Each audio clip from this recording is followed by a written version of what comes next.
Berikut adalah manfaat keberagaman budaya yang ada di Indonesia yang patut kita ketahui dalam membangun sebuah proses bernegara. Sebagai identitas negara. Ketika ditanyakan negara kepulauan terbesar di dunia, tentu saja kita langsung terpikirkan jawabannya, yaitu negara kita Indonesia. Adanya ribuan pulau di Indonesia menjadi alasan munculnya beragam budaya dari tiap-tiap daerah tersebut.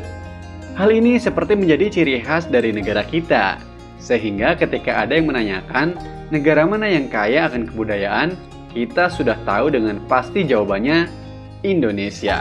Membentuk masyarakat yang toleran. Sebagian besar masyarakat Indonesia sudah terbiasa dengan adanya orang luar daerah mereka yang hadir di tengah-tengah mereka tanpa mengucilkan orang tersebut.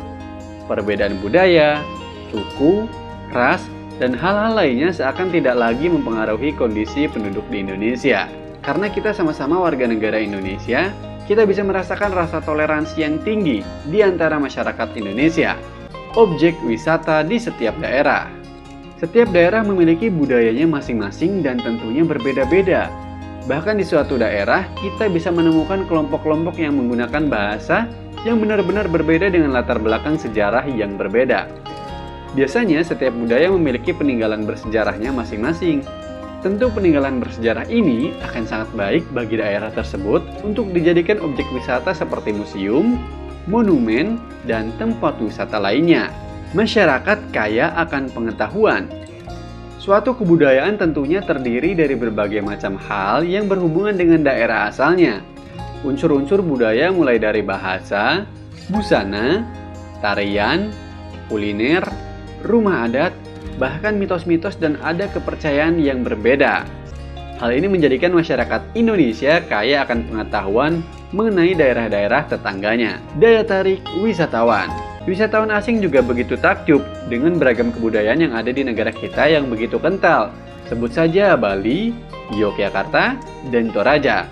Setiap tahunnya, ada jutaan turis asing yang memilih tempat-tempat ini untuk dijadikan tujuan, bukan hanya untuk berwisata, tapi juga menambah pengetahuan. Pemersatu bangsa.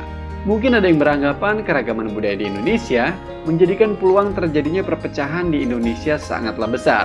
Padahal jika kita telusuri lebih jauh, justru keberagaman semakin mempersatukan kita.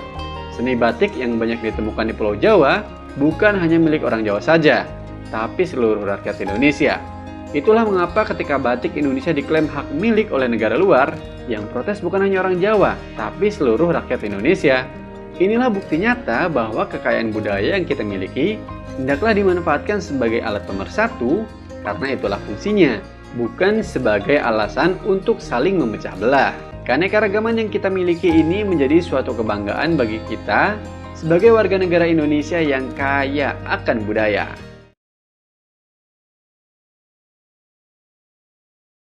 Negara Indonesia merupakan negara yang plural dan kaya akan keberagaman, baik dari bahasa, budaya, kepercayaan, hingga lain sebagainya. Sehingga tak heran jika perbedaan sangatlah mudah dijumpai di penjuru negara ini. Bahkan semboyan bangsa Indonesia juga tak lepas akan perbedaan, yaitu Bhinneka Tunggal Ika, yang memiliki makna berbeda-beda akan tetapi tetap satu. Hal ini menunjukkan bahwasanya dalam menyikapi sebuah perbedaan perlu adanya rasa persatuan agar tidak terpecah belah, seperti sikap menghargai dan juga tenggang rasa terhadap perbedaan yang ada dalam kehidupan sosial. Konflik Poso merupakan salah satu konflik yang bersifat kedaerahan yang hingga menarik perhatian dunia karena permasalahannya yang cukup kompleks. Selain itu, konflik ini terjadi akibat dilatar belakangi oleh perbedaan ras dan juga agama dan mengarah pada disintegrasi bangsa di saat Indonesia memasuki era reformasi. Lantas, bagaimanakah latar belakang konflik ini? Poso adalah satu dari 8 kabupaten di provinsi ini. Kabupaten Poso sendiri awalnya memiliki populasi yang memiliki mayoritas agama Kristen. Kemudian, dan minoritas yang beragama Muslim bertinggal di kota-kota dan juga pesisir. Sedangkan mayoritas adat Kristen berada di dataran tinggi. Selain penduduk Muslim asli, ada banyak pendatang dari Sulawesi Selatan, terutama suku Bugis, dan juga dari daerah Gorontalo di utara. Warga Muslim Poso terdiri dari masyarakat adat, transmigran resmi, dan juga para imigran ekonomi dari berbagai etnis. Akibat banyaknya imigran yang telah menetap hingga beberapa dekade, berakibat pada akhir tahun 1990-an, penduduk muslim menjadi mayoritas di Poso dengan angka di atas 60% dan mengakibatkan adanya persaingan. Konflik Poso sendiri bermula pada tanggal 24 Desember tahun 1998, yaitu pada malam Natal yang bertepatan juga dengan bulan Ramadan. Pada saat itu, terdapat 3 pemuda yang beragama Ka yang berasal dari Lambukia, yang mayoritas penduduknya juga beragama Ka. Mereka datang ke Masjid Darussalam yang berada di Kampung Sayo pada tengah malam menjelang tanggal 25 Desember.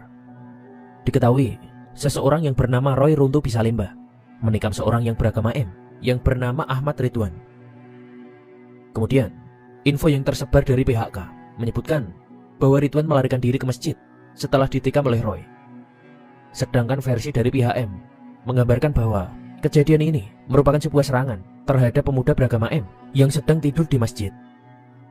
Hal ini pun memicu kemarahan yang cukup tajam bagi umat M dan K, karena peristiwa tersebut terjadi pada hari besar dua agama yang juga bertepatan dengan situasi politik yang memanas, yaitu karena adanya isu permasalahan dalam pemilihan bupati di Poso.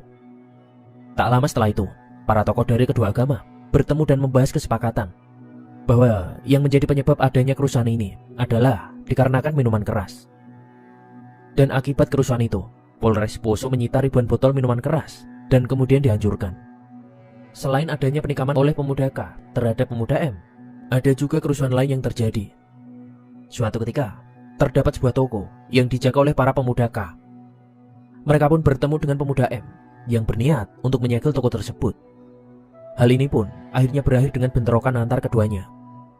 Walaupun mungkin hanya berawal dari bentrokan antar pemuda, namun karena dengan adanya latar belakang agama yang membedakan dua kelompok itu, menjadikan anggapan bahwa ini adalah bentrokan antar agama yang kembali terjadi. Dan karena hal inilah, pertumbuhan kebencian antar kedua belah pihak semakin membesar dan tersebar kemana-mana, hingga mengakibatkan kerusuhan yang cukup masif pada tanggal 27 Desember tahun 98. Sekelompok orang dari kubu K dengan bersenjata lengkap yang menaiki sebuah truk dari daerah Tantena pun tiba. Kelompok itu dipimpin oleh Herman Parimo, yaitu anggota DPRD Poso. Parimo diketahui merupakan anggota dari Gerakan Pemuda Sulawesi Tengah atau GPST. Dan di sisi lain, akibat kabar ini, sedikitnya terdapat 9 truk yang dimiliki oleh kubu M tiba dari Palu, Parigi, dan juga Ampana. Tak hanya itu, datang lagi umat K yang membawa senjata parang, datang dari CP, Silanca, hingga Tentena. Kedua kelompok ini berusaha masuk ke kota Poso, dan kerusuhan pun terjadi, yang berlanjut hingga tanggal 29 Desember. Konflik ini pun meluas sampai melewati perbatasan kota dan masuk ke kota di sepanjang 3 jalur utama. Bentrokan hebat ini pun tak lagi mampu ditangkal oleh polisi. Setelah kejadian itu, para pejabat pemerintah Kabupaten Poso pun banyak mendapat serangan dan juga kritikan melalui spanduk, surat kaleng, dan juga grafiti. Panglima Komando Militer Daerah Wirabuana menyatakan jika yang memanas-manasi kerusuhan tersebut merupakan 8 pengacau dari umat K yang telah mereka tahan. Anggota Komnas HAM pun juga ikut menyatakan jika hasil penyelidikan mereka menunjukkan bahwa kerusuhan di Poso terjadi bukan karena ketegangan agama atau etnis saja. Mereka menyebut jika kerusuhan serta kekerasan yang terjadi adalah karena adanya miskomunikasi, dan juga mengklaim bahwa tidak ada pejabat lokal yang terlibat dalam upaya untuk mengembalikan kedamaian. Namun, setelah ditangani oleh pihak yang berwajib, akhirnya kericuan dapat dikendalikan dan akhirnya menjadi reda. Hingga sudah lewat lebih dari 1 tahun, daerah Poso merasakan masa-masa tenang. Peristiwa politik dan juga hukum yang terjadi pada bulan April tahun 2000 menyebabkan ketegangan kembali terulang. Konflik periode kedua berlanjut di sepanjang garis pertempuran yang sama dengan konflik periode pertama. Tapi untuk kali ini, wilayah umat beragama K yang harus menderita kerusakan